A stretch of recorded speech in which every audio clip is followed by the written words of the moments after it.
All right, hello everyone. My name is Sasha Eisenstein. We're pleased that you could all join us for today's lecture in Volume 8 of our KnowNeuropsychology didactic series that brings you lectures from experts in the field covering different topics each week. This series was created by trainees and early career neuropsychologists, including standing members of the KnowNeuropsychology Board, as well as members of the KnowNeuropsychology Committee. We'd like to thank our 2023 sponsors for their generous financial support of the series. Additionally, we're grateful to our International Neuropsychological Society colleagues for their sponsorship and wanted to share information about their upcoming conference. The theme for this year's INS conference is Culture and Connectivity, Neuropsychology Without Borders. It'll be held in New York City from February 14th through the 17th. Before we start our lecture, one of the main goals of KnowNeuropsychology is to provide free, high-quality didactic content to our audience. Every KnowNeuropsychology and KnowNeuroanatomy lecture is available on our YouTube channel. Be sure to check it out, subscribe, and like our lectures to get first access to new content. New to KnowNeuropsychology is our collaboration with APPCN to bring you learning and discussion questions that are provided with specific lectures content. You can access these on our website through AppSyn.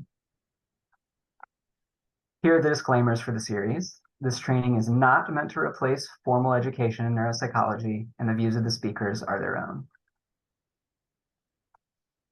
Questions can be submitted via the Q&A box on the lower left of your screen, and a recording of today's lecture will be provided on our website and YouTube channel later this week. Now it's my pleasure to introduce Dr. Alexandra Clark for today's lecture titled Conceptual Models and Biomarker Assessment of Alzheimer's Disease. Dr. Clark is a licensed clinical neuropsychologist and assistant professor of psychology at the University of Texas at Austin. She received her PhD in clinical psychology with an emphasis in neuropsychology from the San Diego State University, University of California, San Diego joint doctoral program. After graduate school, she completed a full-time postdoctoral fellowship in interprofessional polytrauma traumatic brain injury rehabilitation at the San Diego Veterans Affairs Hospital, as well as a part-time fellowship in neuropsychology and novel neuroimaging metrics for Alzheimer's disease at UCSD. Dr. Clark directs the Mechanisms Underlying Neurocognitive Aging Research Lab and is a member of the Texas Aging and Longevity Center and Center on Aging and Population Sciences at UT. Her research focuses on characterizing key drivers of racial and ethnic disparities in AD and the long-term cognitive and neural consequences of TBI. She has published more than 50 peer-reviewed scientific articles, which highlight the impact of social, structural, and environmental circumstances on biological systems that may accelerate cognitive decline in late life. Her research program has been funded by the National Institutes of Health, Department of Defense, and the Alzheimer's Association. Dr. Clark, I will turn it over to you. Perfect. Thank you. Let me grab my slides and open these up for everyone. All right. Can you see that okay? That look good? Okay, perfect. So I'm really excited to be here today. I think this is a great series. And I'm going to talk a little bit about Alzheimer's disease. Hopefully you'll leave here with a better understanding of that clinical syndrome. Before I get started, I just want to disclose that I receive research funding from the NIH, Department of Defense, and Alzheimer's Association, and I don't have any other partnerships or things I need to kind of make you all aware of. For today's talk, I'm going to give a brief overview of Alzheimer's disease, the clinical syndrome. I'm going to talk about a key hypothesis of why we see the clinical signs and symptoms of Alzheimer's disease, this amyloid cascade hypothesis. I'm going to touch upon biomarker assessment of Alzheimer's disease. There's been a lot of advances recently in how we assess Alzheimer's disease, especially in vivo. I'm going to talk about some important frameworks that you need to be aware of and discuss some criticisms and future directions of the field at large. So to get started, let's just kind of talk a little bit about what Alzheimer's disease is, okay? It's a progressive neurodegenerative condition that results in cognitive deficits, largely in memory, executive functions, language. These cognitive deficits contribute to impairments in everyday functioning, including independent, instrumental, and activities of daily living. And Alzheimer's disease is actually one of the most common forms of dementia, okay? There's a number of other ones, but just from a base rate perspective, Alzheimer's disease is the most common form of dementia. When it comes to Alzheimer's disease, it's not only the most common form of dementia, but it's certainly something that seems to increase with age. There's a kind of the incident of Alzheimer's disease, the number of new cases diagnosed increase as you get older. And this is a really nice chart. It's been published, from data a while ago. But across 6 different cohort studies, we see that with age, we see increases in the number of newly diagnosed cases of Alzheimer's disease. So, when you hear Alzheimer's disease is an age-related neurodegenerative condition, as we get older, we're at increased risk for Alzheimer's disease. We need to think about Alzheimer's disease, not only from as we get older, we're more likely to get it, but our population at large is really aging. We have a greater share of the population that's going to be older adults, individuals above the age of 65. And that means, by and part, there are going to be a greater number of people living with Alzheimer's disease. And if you take a look at this figure here, you can see just kind of the estimated number of individuals living with Alzheimer's disease in 2020 and what that's projected to be in 2050, given these population changes. And as you can see, we're nearly going to kind of double and triple in some cases the number of people that are going to be impacted by Alzheimer's disease. When it comes to Alzheimer's disease, we need to also be aware of the fact that there are some really important racial ethnic disparities in the disease, okay? Alzheimer's disease disproportionately impacts Black, African American, Hispanic, American Indian, and Alaskan Native individuals, okay? So we all need to be worried about Alzheimer's disease as we get older, but especially, this disease seems to impact racial ethnic minorities. And you can kind of get a good sense of that if you look at the various different boxes here, compare the 65 to 74 group across these different racial ethnic groups, you can see that, yes, they're disproportionately impacted by the disease. I also always like to say we have a problem with inclusion and representation in a lot of our research studies. So, these numbers probably are likely an underestimation of how severe these disparities are.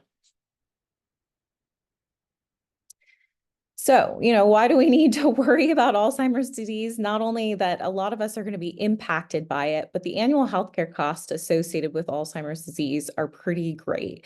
We spend about $300 billion on AD-related treatment and care.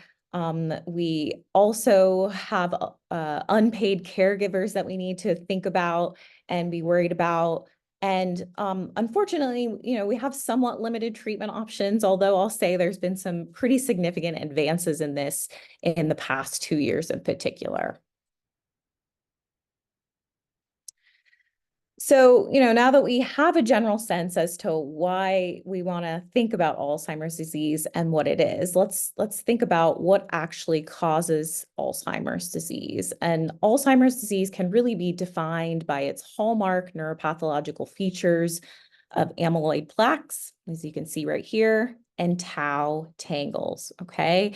It's the accumulation of these amyloid plaques and tau tangles in the brain that cause synaptic and neuronal loss and ultimately explain some of the presentation of those clinical signs and symptoms of AD.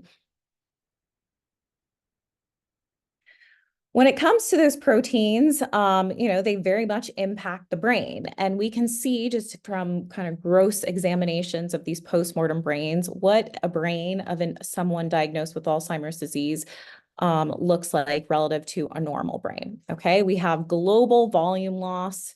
We have ventricular enlargement. Those hollow cavities in the brain in the Alzheimer's disease patient are much larger than they are in the normal patient. And, when it comes to not only this global volume loss, there are certain regions of the brain that seem to be impacted a little bit more, those medial temporal lobe cortices, inferior parietal, and frontal as well. When it comes to research initiatives for Alzheimer's disease, there are some important ones I want you to be aware of because it's going to kind of set the tone for what we're going to talk about moving forward. Alzheimer's disease is clearly something we need to study, and we've been really focused on identifying key drivers of that pathology. We know the disease is characterized by amyloid plaques and tau tangles, and what's ultimately causing those things to accumulate in the brain. We're also really interested in understanding the spatiotemporal patterns of disease progression. So where do these proteins or pathology begin to accumulate in the brain? How does that change over time? And how does that relate to these patterns of neurodegeneration? What are those patterns of neurodegeneration? We've also been really focused on characterizing the impact of the accumulation of that pathology on cognitive and behavior change. How much pathology do you need to have? Where is it? And how does it impact cognition and behavior? And especially relevant to all the neuropsychologists here, we really need to think about early and accurate diagnosis of Alzheimer's disease. Early and accurate diagnosis is key to making sure that we have highly efficacious interventions and treatments for the disease as well. And we've really been focused, the larger field has been focused on developing disease-modifying targets or agents. So, what type of treatments do we have that can impact this pathology and maybe even ultimately prevent the clinical syndrome from presenting? So, when I think about research in Alzheimer's disease, I always like to start with these frameworks that have been sponsored by, the NIH, the NIA, various different work groups of researchers that have gotten together over the years to really kind of figure out how do we study this disease. And one of the first instances of that happened actually in 1984. We realized that this pathology was important. We were interested in studying it in humans and being able to kind of accurately diagnose Alzheimer's disease. But we have to kind of come up with a criteria and speak the same language and make sure we're all on the same page about what we're studying, okay? And some key things of this first meeting of the minds is that it really set the stage for us understanding that Alzheimer's disease is a clinico-pathological entity, okay? It's the underlying pathology that results in those clinical symptoms. And, we need to be able to accurately diagnose that to make sure we're studying the right disease process in individuals. And I'm not going to go too much into this criteria, but, one of the big things about it was that for the most part, we really couldn't diagnose Alzheimer's disease in living individuals without a biopsy. And we really kind of have largely relied upon histopathological examination of brains to actually say someone has Alzheimer's disease. So, this criteria set the stage for we really need that post-mortem examination of the brains, but we could, potentially measure some other things and think about when do these clinical symptoms present, how bad the cognitive impairment is. Do we have any kind of biomarkers to give us some increased confidence that maybe we are studying Alzheimer's disease in individuals? And we have these kind of probable or possible categories that have that were there in the past.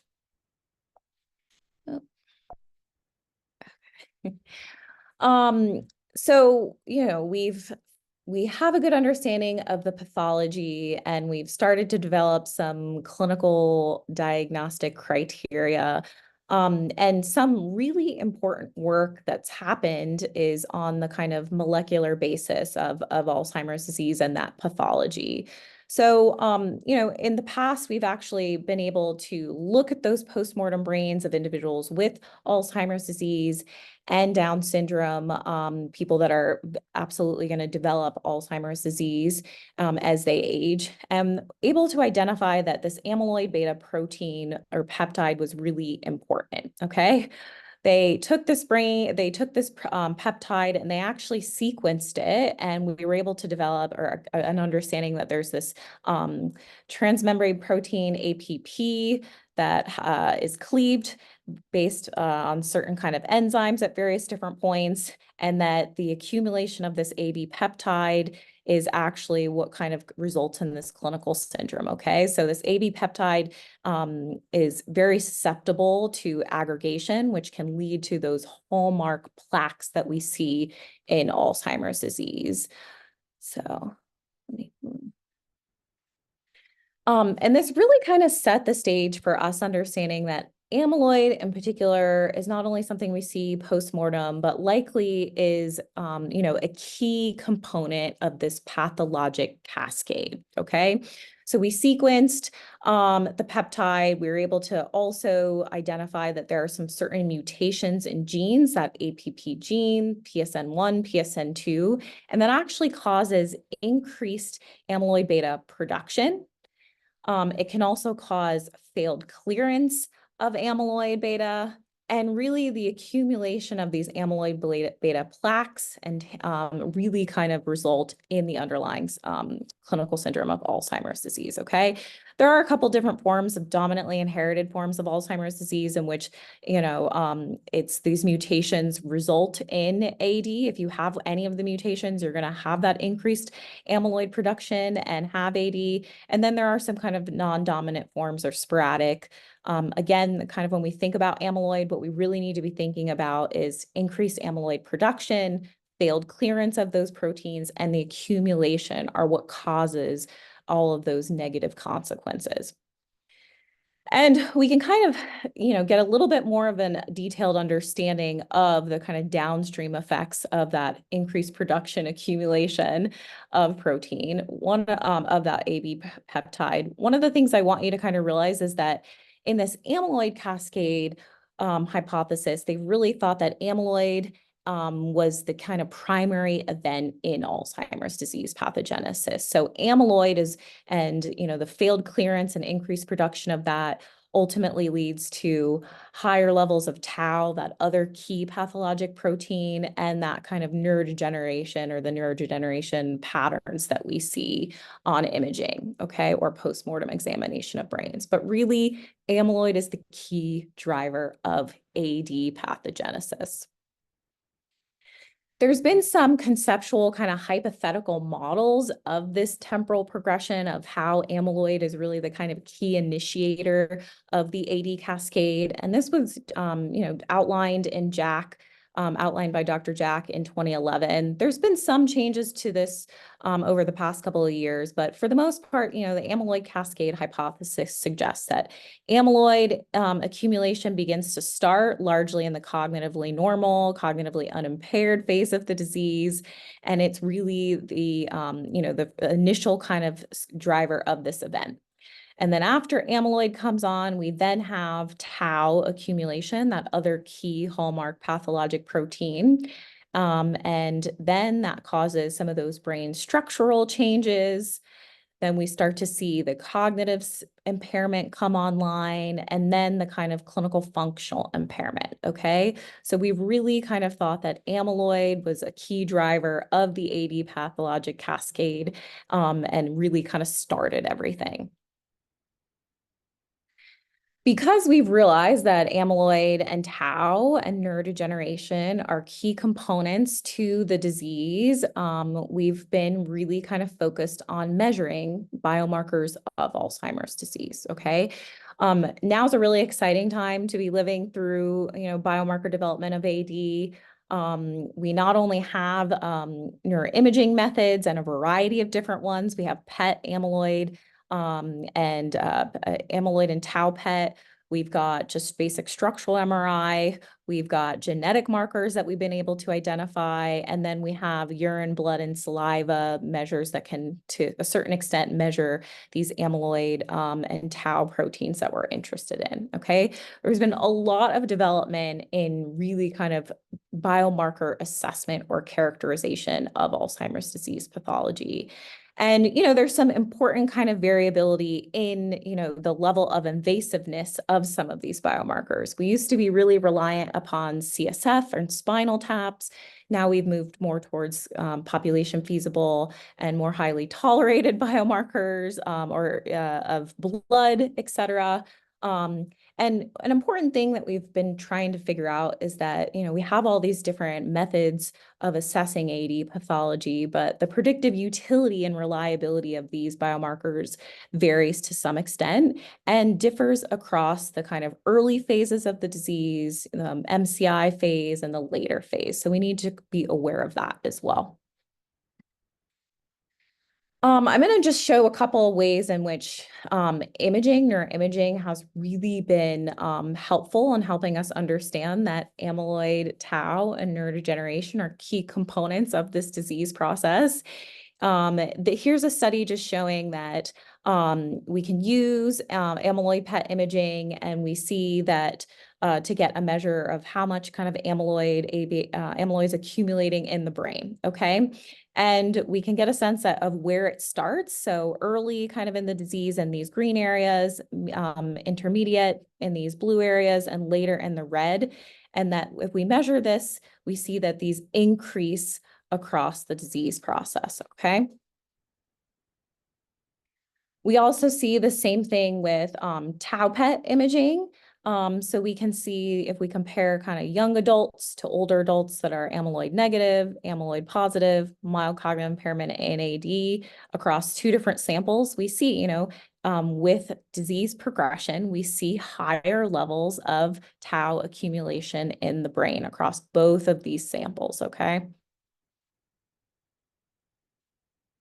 And we've also been able to identify unique patterns of neurodegeneration. And you can kind of see as the disease progresses, which areas of the brain also are impacted or experience cortical loss, cortical thinning, hippocampal volume loss, neurodegeneration as a whole, okay?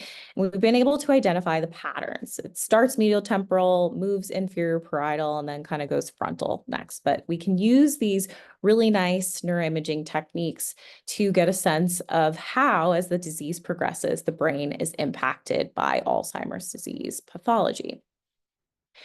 And as we've really kind of developed an understanding of Alzheimer's disease and have really honed in on this key pathology and all these different biomarker ways in which we can assess it, we've developed new frameworks that help us kind of get on the same page towards defining the disease.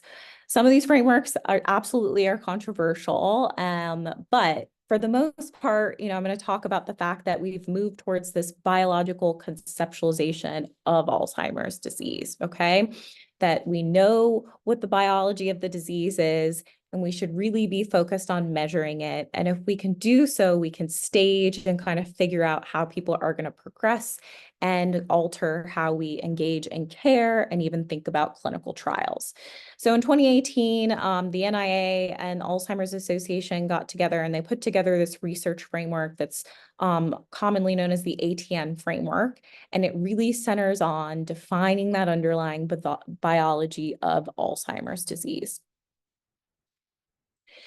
If you read the document for the framework, which everyone should do, it recognized that there have been a lot of technological advances, and we no longer have to rely upon histopathological examination to really maybe reliably diagnose Alzheimer's disease or have a sense of what's going on with someone. And CSF and PET biomarkers were more available and are really considered valid proxies for neuropathological changes of Alzheimer's disease.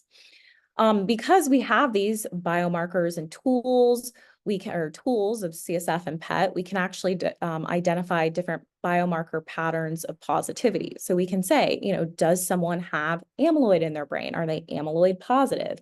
Does someone have tau in their brain? Are they tau positive or tau negative?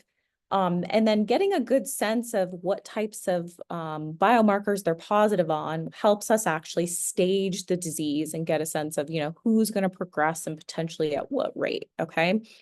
The framework was also really developed to help us understand from a research perspective, so all to get on the same page about studying kind of longitudinal studies of aging and Alzheimer's disease.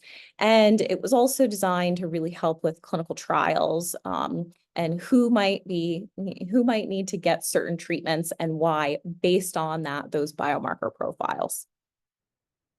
So I'm going to kind of show you what the framework looks like. So basically, when I say, we're looking at these key biomarkers of Alzheimer's disease, amyloid, tau, and neurodegeneration, with CSF or tau PET, we're going to look and see, okay, is someone positive on amyloid? Are they negative on amyloid? Are they positive on tau or negative on tau? And are they positive on neurodegeneration or negative on neurodegeneration? Okay. If you are an individual that doesn't have any kind of positivity for amyloid, tau, or neurodegeneration, you have normal kind of markers, you're probably not likely someone that has Alzheimer's disease. Okay. But if you are someone that has amyloid positivity of any fashion, then you likely are either at risk for developing Alzheimer's disease, the clinical syndrome of it, the signs and symptoms of it, or you actually have Alzheimer's disease. And this biological definition of Alzheimer's disease, if you're amyloid positive, you've got what we call AD pathologic change, okay? And as you can see, there are various different combinations, but one of the biggest things is that if you've got AD, you've got amyloid positivity. That doesn't necessarily mean that you've got tau positivity or neurodegeneration, positive or negative here. But if you've got amyloid positivity, you're automatically put in this group of AD. Okay. Another thing to kind of be aware of with these various different biomarker profiles is if you don't have amyloid positivity, then you don't necessarily have Alzheimer's disease. You have what it calls non-Alzheimer's disease pathologic change, okay? So if we think about the amyloid cascade and that being a necessary component to that disease process, the framework is reinforcing the notion that someone should have amyloid positivity if they're on that AD cascade, okay? We can assess the ATN biomarkers with a lot of different kind of measures. The framework was really nice because it lays out, we can look at CSF AB42, we can look at the AB42-40 ratio, we can use amyloid PET. It suggests that for tau positivity, we want to focus on p-tau or phosphorylated tau, as well as tau PET imaging. And then it gave some suggestions for neurodegeneration or neuronal injury, okay? So when I say someone has biomarker positivity, it means that they are showing a presence of this above a certain threshold on the CSF AB42 marker, showing presence of this on tau, showing presence of this on a neurodegeneration marker. Here's just, it's a little bit of a confusing figure, but it shows kind of the biomarker profiles that were in that table and how they overlap, okay? You can have amyloid positivity, tau positivity, and neurodegeneration, and you're automatically going to have Alzheimer's disease. But there are some people that just have amyloid positivity. There are some people that just have neurodegeneration, et cetera. There's all these different combinations of things that we need to kind of be aware of that likely represent whether or not it's Alzheimer's disease or what stage of the disease you're in, okay?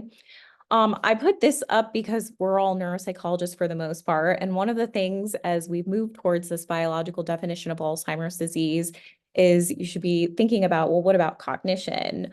Cognition is not a key component of the ATN framework, although it has been integrated and talked about within some of the published literature associated with the ATN framework. And you can kind of just see that someone may have cognitive impairment or may not, but again, it's not a necessary part of the Alzheimer's disease diagnosis from this biological perspective. There are some, nice things about this framework that I want to acknowledge, especially before I get into a little bit of the criticisms of it. And that, it really, early identification and classification is key. And if we focus on identifying amyloid positive individuals, that will potentially allow us to have more effective clinical trial interventions. So if we know someone's amyloid positive and we have an anti-amyloid agent, that we want to administer, that the individual with amyloid positivity may benefit from that, okay? the whole kind of goal of the framework was to really align with this precision or personalized medicine approach to Alzheimer's disease. We know these are key components of the disease, but we could actually potentially tailor treatments towards their individual biological profile and where they are across that disease phase to, have a larger impact on individuals. While there are some pros to the ATN framework, there are absolutely lots of criticisms that have arisen from the framework as well. And that's a large table, and there are a lot of different categorical combinations. Some of those combinations don't happen that frequently and are a little bit more rare. And that might mean that some of these are too small for meaningful evaluation. Okay. In the framework, it very closely aligns with the amyloid cascade hypothesis, and there's this emphasis on amyloid, okay? There's some debate about whether or not amyloid is a necessary component to being diagnosed with Alzheimer's disease. You need to have amyloid and tau, or can you just have tau alone? And we've known a lot from the literature that basically people with amyloid positivity, there's a lot of people that are amyloid positive and cognitively unimpaired. And there's some suggestion to show that basically tau has a larger effect on cognition. The ATN framework also doesn't recognize common vascular co-pathology.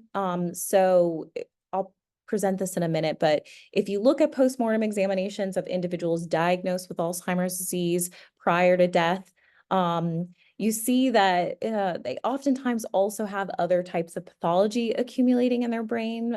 Vascular co-pathology is common, and there's even models of Alzheimer's disease, especially Zlokovic's models, suggesting that vascular changes might actually be a key driver of the AD pathologic cascade. There's been recent advancements in understanding that inflammation is a potential component to the AD cascade, and maybe those curves need to include that. And, probably incredibly problematic is that the ATN framework and our understanding of it has really been based on racially homogeneous samples, highly educated samples, and we don't really know how representative of this is, or how representative this model might be in non-white samples. Also, it very much relies on biomarkers. And as a neuropsychologist, I will also say that I think cognition is an incredibly useful marker. And it's an incredibly meaningful marker that is a reason why a lot of people actually present into the clinic and want to have an assessment with you. So let me go through some evidence that just kind of supports this critique of the ATN framework, okay? So if we're thinking about the Jack model and these hypothetical curves and the amyloid cascade hypothesis, showing that amyloid is the initial driver, when we actually do data-driven modeling, so modeling of this disease process based on genuine data and not hypothetical, we see that there's some variability in some of these curves and what might actually be coming online first. So in this particular study, they showed that CSF p-tau was abnormal, then PIB, which is basically amyloid PET imaging, then hippocampal volume and other volumetric changes, okay? So there's been a lot of debate about, is amyloid the key driver? Is amyloid necessary? And if we're thinking about that A+ box and that being a necessary component to things, maybe we've limited our understanding of the disease process. Some additional evidence for kind of thinking about where amyloid is in the cascade, or is it a necessary component for a diagnosis of Alzheimer's disease? I want to kind of acknowledge a key clinical trial that has happened over the years. So you might have heard about the A4 trial, the anti-amyloid treatment and asymptomatic AD clinical trial. And this really built upon the amyloid cascade hypothesis. And it basically said, cognitively unimpaired individuals with amyloid positivity that have amyloid in the brain, but it hasn't begun to impact their cognition. We might be able to offer them a treatment, an anti-amyloid agent. And if we offer them that treatment, we might be able to prevent the disease from progressing or actually slow the disease, okay?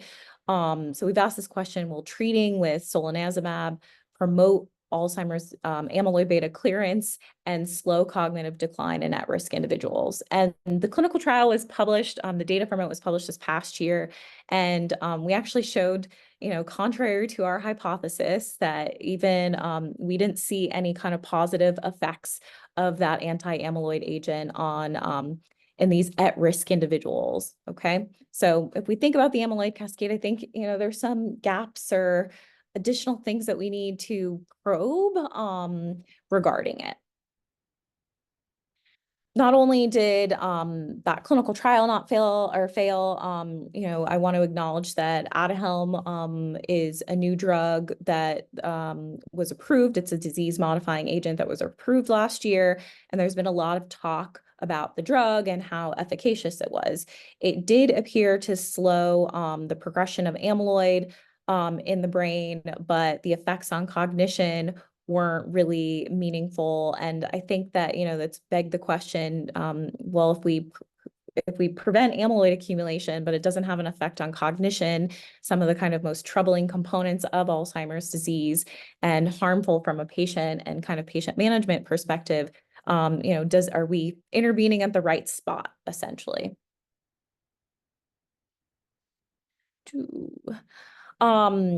If we think about that, you need amyloid positivity in the ATN framework. There's this really good paper from a friend of mine that shows there is a large subset of individuals that actually have tau positivity in the absence of amyloid positivity. So there's this amyloid negative tau positive group that's highly represented or was found in the ADNI sample. Well, what's kind of going on with this group? The framework says it's, not necessarily Alzheimer's disease, but if we look at some of the kind of cognitive correlates of that group, it seemingly really maps on nicely to what's going on in the amyloid positive, tau positive group, right? We see this executive dysfunction, this language and memory changes, okay? So, is this group not really Alzheimer's disease, or is this group potentially a part of the Alzheimer's disease cascade, and we need to kind of be aware of and measuring it too? If we think about the ATN framework, it really just says, nope, this is something else. And I don't know, there's some debate about that, given some of the existing research. We've not only seen that with that other study, other people have done some follow-up where they've used PET and neuropathology to do some subtyping, and they found that there is an amyloid first subtype. So amyloid does come on, and then tau accumulation starts to come on. And then there also appears to be a tau first subtype as well, okay?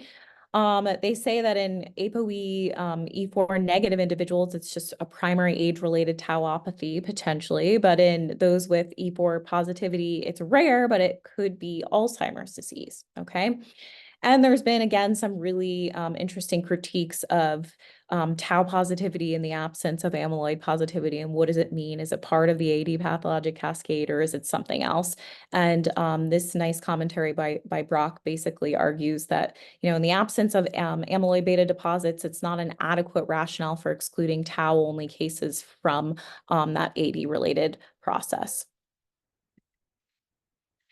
In addition to just thinking about, amyloid tau, amyloid positivity being a necessary component to that ATN framework, like I said before, there's some acknowledgement that vascular dysfunction and vascular changes can actually contribute to the AD pathologic cascade. So, a lot of vascular risk factors like hypertension, diabetes, stroke, they can contribute to blood-brain barrier dysfunction. They can cause kind of ischemic brain changes. These things are a hit in themselves that can also then increase amyloid beta production, lead to failed clearance, promote tau, and ultimately contribute to this kind of neurodegeneration dementia syndrome, okay?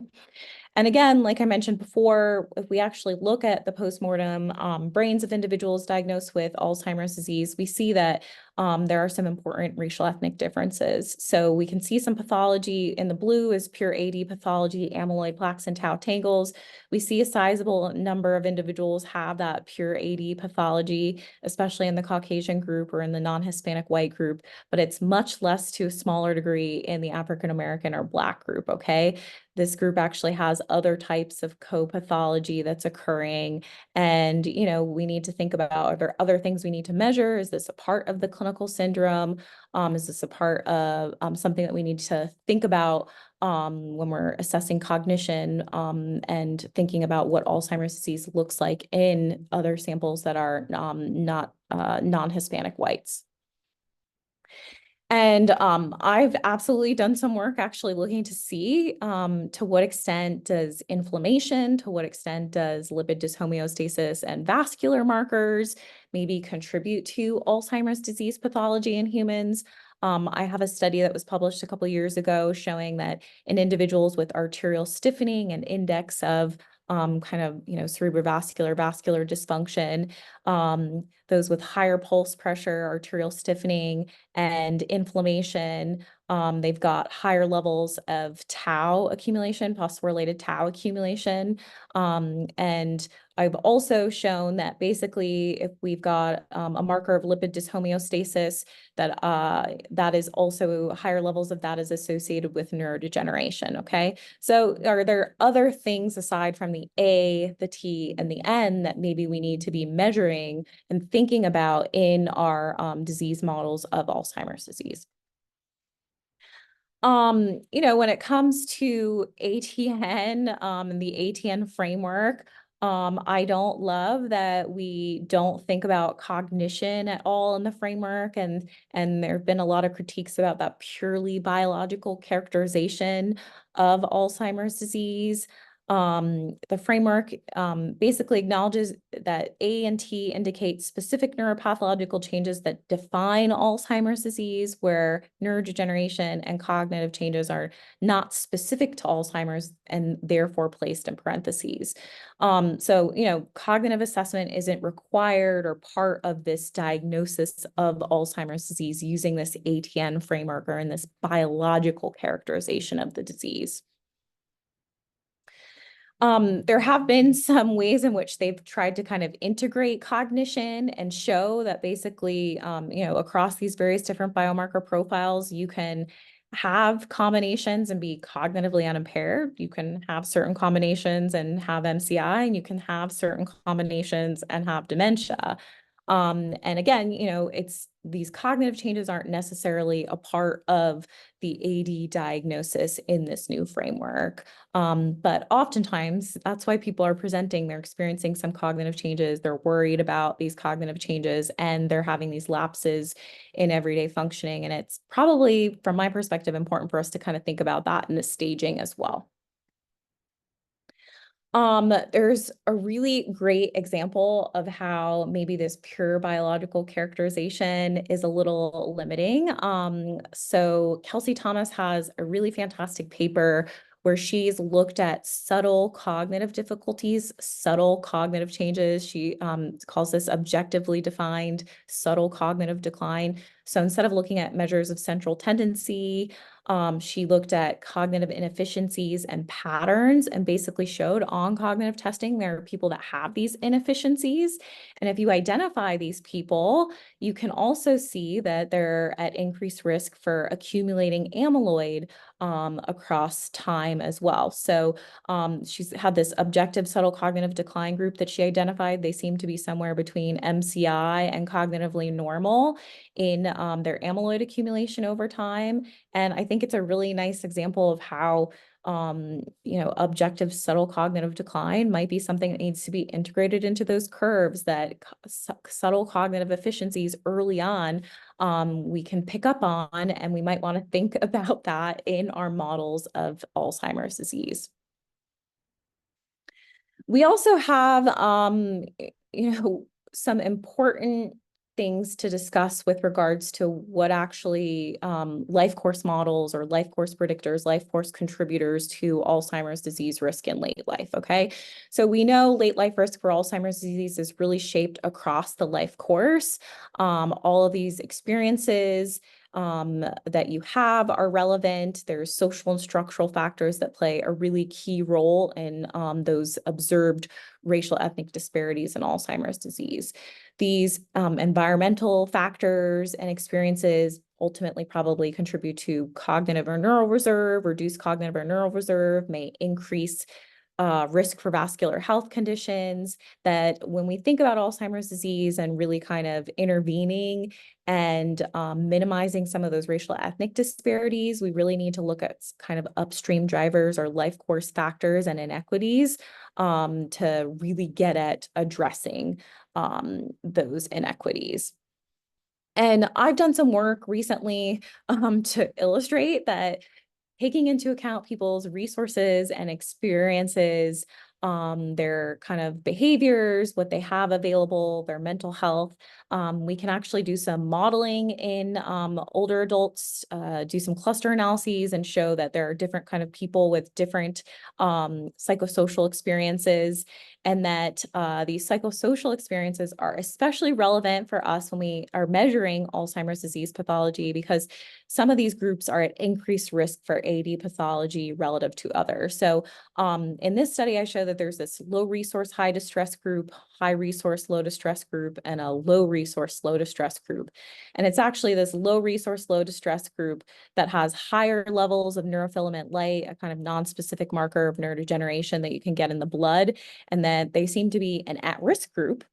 But then interestingly, this low resource, low distress group doesn't really differ from this high resource, low distress group. So there's important kind of environmental, psychosocial experiences, social and structural determinants of health that we need to think about as we also measure this disease process, because there's incredible kind of within group heterogeneity that we need to reflect upon. So the ATN framework was originally published in published in 2018, and some of the research that I presented has been a part of kind of a need for ongoing updates. We now not only have CSF and kind of neuroimaging markers of AD pathology, but we now have blood-based biomarkers that seem to be pretty reliable. And this past month, the comments for this update to the ATN framework closed, and they've realized that we need to potentially continue this biological definition of Alzheimer's disease, integrate some of these other biomarkers into our conceptualization, and address some of the limitations or other concerns that people have had. So the comments closed in October, but I really encourage you to go read the document that is an update to the ATN framework from 2018. I'm still wrapping my head around all of it, but I'll present a couple of things that I thought were noteworthy from the update. So in the update, they have new guidelines on the utilization and predictive power of biomarkers. So instead of just having CSF and amyloid imaging, they also acknowledge that we've got plasma markers of p-tau, 217, 181, 231 that can help us kind of with that biological definition of Alzheimer's disease, or assessing whether or not someone's on that cascade. It still very much emphasizes amyloid, and hopefully you're kind of thinking about some of that data is a little convincing that maybe we need to think a little bit differently about amyloid and the amyloid cascade. Cognitive and behavioral symptoms are very much on the side and still not a necessary part of the component, but it has addressed some of the criticisms with inflammation and vascular injury. It's been integrated into the framework.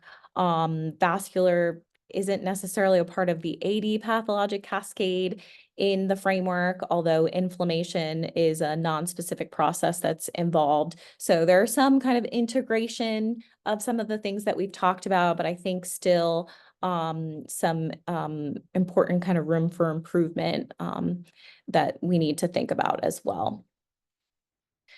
So I just want to acknowledge, what does the ATN framework essentially mean for neuropsychologists? Well, potentially you could be using ATN biomarker positivity profiles to assist with your clinical diagnosis.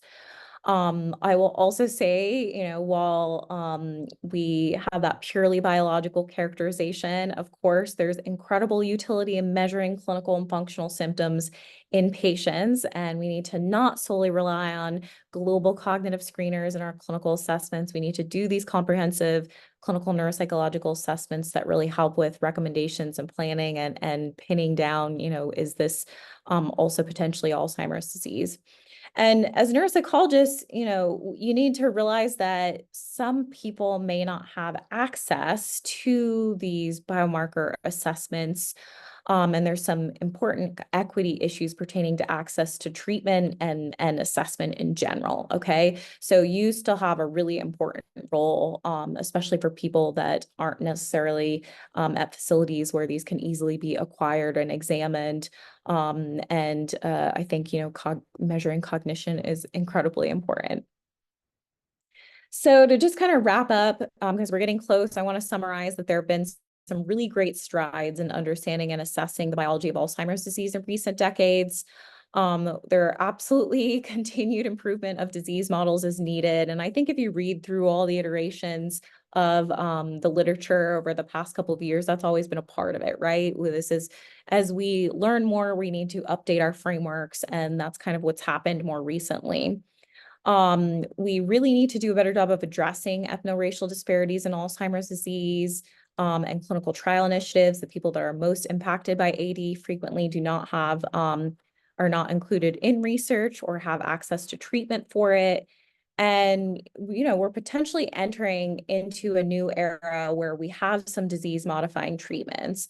So I didn't talk a lot about Aduhelm or Leqembi, but those are two disease modifying agents that have been approved and may be a part of the care that you're providing in the future, and want to simply acknowledge those. And then I'm going to open it up, since we're close to the hour, I'm going to open it up for some questions, and happy to discuss some of the content I presented today.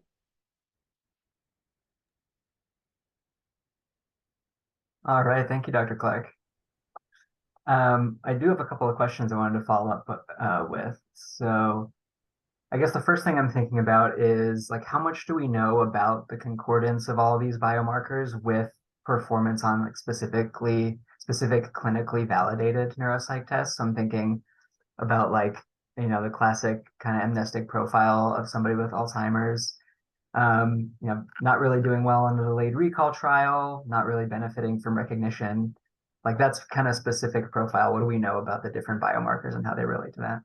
Yeah, I think a lot of them have focused on prediction of like global cognitive screens, like the ADAS-Cog, and absolutely, there's been studies showing that p-tau 181 is predictive of cognition and certain types of cognition. Do I think that there's probably room for improvement, and we need to kind of make sure we're incorporating biology and cognitive markers, especially if we're going to do a better job of kind of understanding where someone is in the disease process and how that is impacting their everyday life? Absolutely. I would, it's why I argue that we probably need to include cognition as well. Yeah, actually, that makes me then also think about,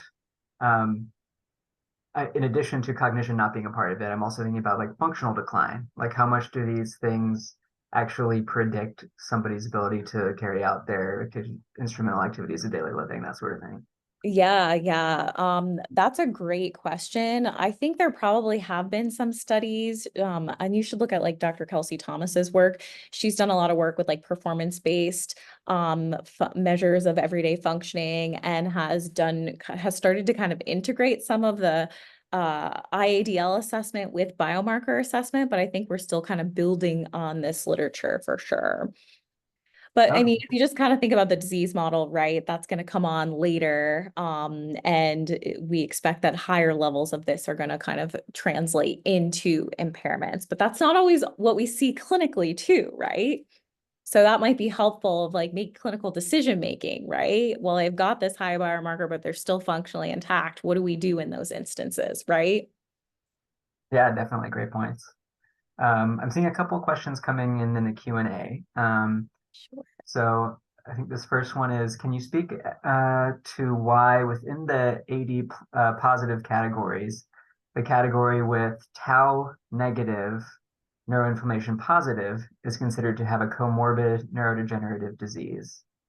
Okay, so amyloid, let me go back to the slide. I think they're talking about the new updated one, right? Possibly. Okay, so and is the question written out? Because I just want to make sure I can answer it. Yeah. Okay, I've got it. Yeah. Can you Okay, speak great. to why within AD categories, the category T negative neurodegeneration positive is considered to have comorbid neurodegenerative disease? Oh, so they think that neurodegeneration is essentially kind of caused by some independent disease process, that it's not due to amyloid or tau. It's not a part of that AD pathologic cascade. And that's the same with T negative, right? They think that in order to have Alzheimer's disease, you've got to have that amyloid positivity. And that if you, and that's a necessary component to it. So maybe I think I answered that, but if I didn't, shoot me another chat and I'll answer it better. No, that seems like it's getting at the answer to that question to me. Um, I guess there's another question that kind of goes up, piggybacks on what I had said a second ago. Somebody asked, if you want to add a few neuropsychological tests to a research protocol that is already using biomarkers, what tests would you recommend? Oh, okay. Well, and you want to make sure you're assessing potentially for Alzheimer's disease. You've got to have memory, right? Memory, a wordless learning task, I prefer over contextualized memory task. You get a lot of bang for your buck with those wordless learning task and memory measures. So like CBLT is a good example. You've got to assess executive function. That's oftentimes done with Trails B. It's a good measure that is quick to give and can give you a lot of information. Language, naming is often something that's affected. Category and letter fluency. I would really make sure you have those key things in your battery, and that will kind of increase your confidence in do I see do I see kind of cognitive symptoms that correspond with these biomarker positivities that I'm potentially measuring? Great. I wanted to ask also, since you had mentioned this lack of inclusion of minoritized ethnic and racial groups in a lot of this research, Yeah.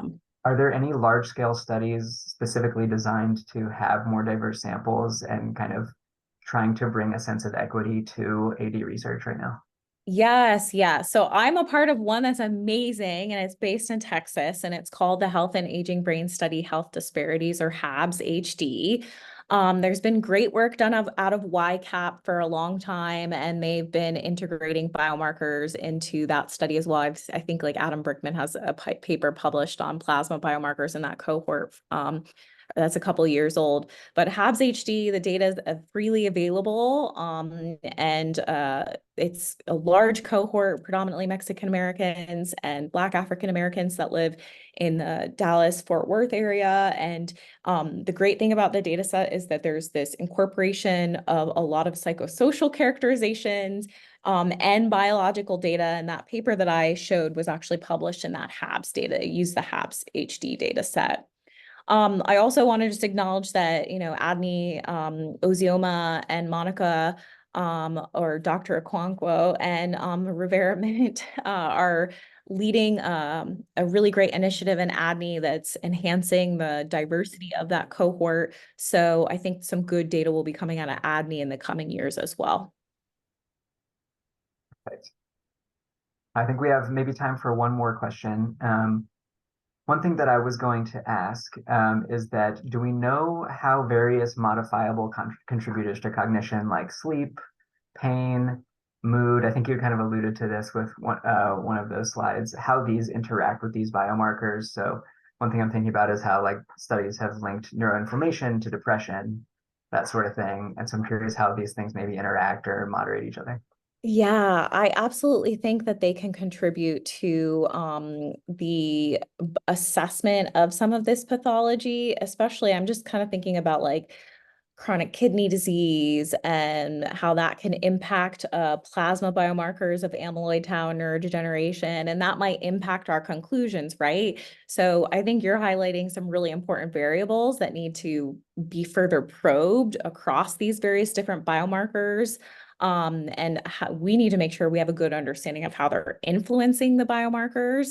Is that a and really kind of think about, all right, am I seeing AD, or is this some confounding factor that needs to be taken into account in my biological characterization of the disease, right?